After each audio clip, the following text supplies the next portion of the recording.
لو عايزين بقى تعملوا حلويات تكون سهلة وسريعة ومتاخدش منكم اي وقت خالص ولا مجهود، وتتعمل كمان بمية ودقيق بس، يبقى لازم تجربوا الوصفة دي.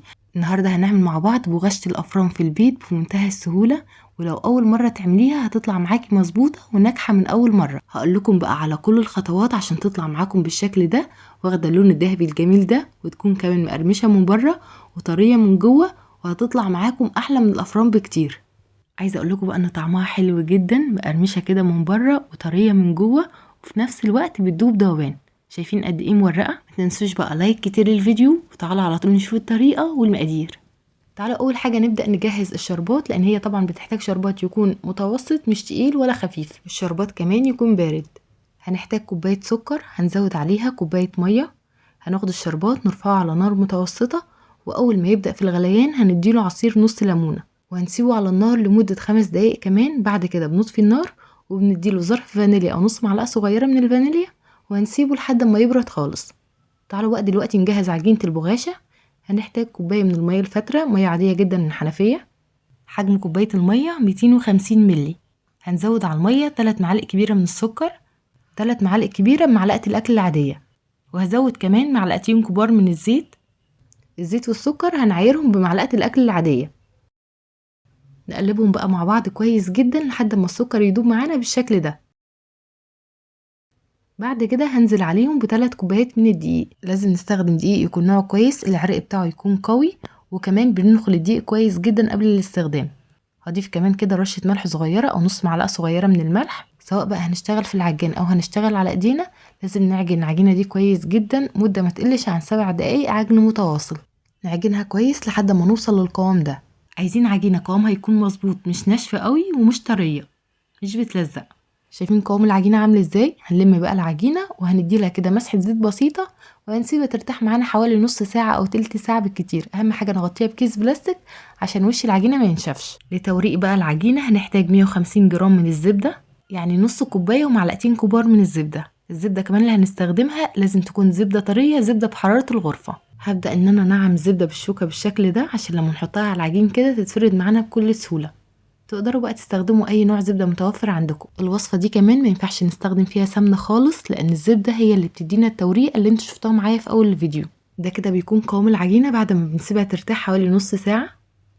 على السطح اللي بنشتغل عليه هنحط عليه كده مسحة زيت بسيطة جدا، وهنبدأ نفرد العجينة على شكل مستطيل كبير.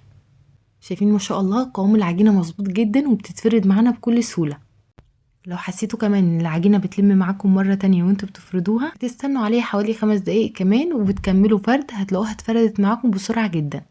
بعد ما بنفرد العجينة على شكل مستطيل كبير وبالسمك اللي انتوا شايفينه ده، هنبدأ بقى نوزع عليها الزبدة. وزي ما قلنا الزبدة لازم تكون زبدة طرية، زبدة بحرارة الغرفة. بنطلعها قبلها من التلاجة كده بحوالي ساعة، وبنسيبها لحد ما تاخد حرارة الجو. نحاول كمان واحنا بنوزع الزبدة على العجين بنوزعها بالراحة جدا، مش عايزين بقى العجينة تتقطع والزبدة تخرج منها. اهم حاجة كمان نوزع الزبدة على كل مكان في العجينة، عشان بقى البغاشة بتاعتنا تطلع مورقة من جوه كده، وكمان يطلع طعمها حلو. تقدروا بقى تستخدموا اي نوع زبدة متوفر عندكم، زبدة جنة، فرن، زبدة نيوزيلندي، كل ده ينفع. هنوزع بقى طبقة زبدة خفيفة على العجينة زي ما انتوا شايفين معايا كده، وبعدين هنبدأ نلفها رول بالشكل ده. كل ما كانت بقى طبقات العجين ملفوفة اكتر، كل ما كانت البغاشة بتاعتنا طلعت معانا مورقة من جوه اكتر. شايفين بنلف كده رول بمنتهى السهولة. بعد ما بنلفها رول، هناخد بقى اطراف العجين دي نقفلها على بعض كويس. ولازم بقى نتأكد اننا قفلنا اطراف العجين على بعض كويس جدا عشان الزبدة ما تخرجش منها. وهبدأ ان انا الف فيها بالشكل اللي انتوا شايفينه ده عشان نصغر حجمها شوية. بعد كده هقطعها بقى ل7 اجزاء او ل8 اجزاء بحجم بعض. هناخد بقى قطعة عجين كده وبنقيس بيها القطعة التانية وبنقطع على قدها بالظبط. شايفين التوريقة من جوه عاملة ازاي؟ وبعد ما بخلص هجهز طبق فيه مسحة زيت بسيطة، وهبدأ ارص فيه قطع العجين.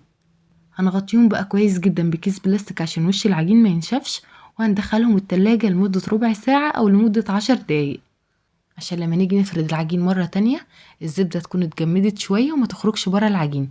وتاني حاجة لما بنريح العجين شوية بنلاقيه اتفرد معانا بكل سهولة. وبعد ما بيعدي تقريبا 10 دقايق او ربع ساعة، هنطلع بقى العجين من التلاجة وهنبدأ نفرده قطعة قطعة. هناخد اول قطعة كده وهنفردها على شكل مستطيل او على شكل مربع. هقلبها بس على الناحية التانية كده وبكمل فرد على شكل مستطيل كبير او على شكل مربع، ونفردها كمان بسمك رفيع جدا. بعد كده بنبدأ بقى نقفل العجين على بعضه وهنعمله على شكل مربع. بنقفل الطرفين دول على بعض، بنقفل الطرف ده على الطرف التاني، وبعدين بنعمله كده على شكل مربع زي ما انتوا شايفين كده. طريقة سهلة جدا وبسيطة ومش متعبة خالص. هعمل معاك واحدة كمان. بناخد قطعة العجين وهنبدأ نفردها على شكل مستطيل او مربع كبير بالشكل ده. بعد ما بنفردها كده نص فردة بنقلبها على الناحية التانية عشان الزبدة ما تخرجش منها، وبنكمل فرد عادي جدا. بعد كده بنقفل اطراف العجين على بعضه، بنقفل الطرف ده على التاني، وبعدين بنبدأ نقفلها على شكل مربع بالشكل ده. بخلص بقى كل كمية العجين اللي معايا بنفس الطريقة، وبعد ما بنخلص هنغطيهم بكيس بلاستيك وهندخلهم التلاجة للمرة التانية لمدة 10 دقايق او ربع ساعة. وبعد ما بيعدي تقريبا ربع ساعة هناخد بقى كل قطعة عجين وهنبدأ نفردها بسمك رفيع زي ما هتشوفوا معايا كده. شايفين العجين بيتفرد معانا بسرعة جدا وبكل سهولة. هنفرد بقى العجينة بالسمك اللي انتوا شايفينه ده. شايفين سمكها عامل ازاي؟ السمك مش تخين قوي ولا رفيع قوي. هنجهز بقى صينية مدهونة كويس جدا بالزيت وهنبدأ نرص فيها البغاشة بالشكل ده، ونحطهم كده جنب بعض عادي، مش بيلزق في بعضه ولا بيحصل له اي حاجة. وبعد ما بنخلص خالص هندهن بقى وش البغاشة بمسحة زيت بسيطة جدا. بالنسبة بقى لاخر حاجة وهي مرحلة التسوية، هندخل البغاشة فرن سابق التسخين على درجة حرارة 200. بنشغل الفرن من قبلها عشان يسخن كويس، وهندخلهم على درجة حرارة 200 في الرف اللي قبل الاخير، يعني اقرب رف من النار من تحت، مش على الصاجة مباشرة، لا على الرف اللي قبل الاخير. هياخدوا معانا تقريبا ربع ساعة في الفرن وهنلاقيهم استووا. في الاخر خالص بقى لو ما اخدوش لون ذهبي من فوق هنولع عليهم الشواية عشان ياخدوا اللون الجميل ده. اثناء التسوية البغاشة بنلاقيها انتفخت معانا بالشكل ده، بمعنى كده ان هي مظبوطة 100%. وبعد ما بيخرجوا من الفرن هنسقيهم بالشربات اللي احنا حضرناه مع بعض في اول الفيديو، كان عبارة عن كوباية مية وكوباية سكر. تقدروا بقى تستبدلوا الشربات ده بعسل النحل. تقدروا كمان تحطوا على وشهم كده شوية من السكر البودرة، شوية شوكولاتة سايحة، شوية نوتيلا. في كل الحالات البغاشة نفسها طعمها حلو جدا، العجينة نفسها بتدوب في البق ذوبان. تقدروا كمان تحشوها بالكاسترد او بالكريمة. شايفين شكلها حلو قد ايه؟ جربوها بنفس الطريقة كده وانا متأكدة ان هي هتعجبكم جدا جدا. هسيب لكم بقى كل المكونات مكتوبة في صندوق الوصف تحت الفيديو. بنصحكم كمان ان انتوا تضحوا المكونات لان بجد طعمها رهيب. وعملنا كمان كمية كبيرة جدا من 3 كوبايات دقيق، يعني من اقل من نص كيلو دقيق. شايفين كل الكمية دي ب3 كوبايات دقيق بس. تعالوا بقى نفتحها كده مع بعض ونشوف قد ايه مورقة من جوه وبتدوب ذوبان.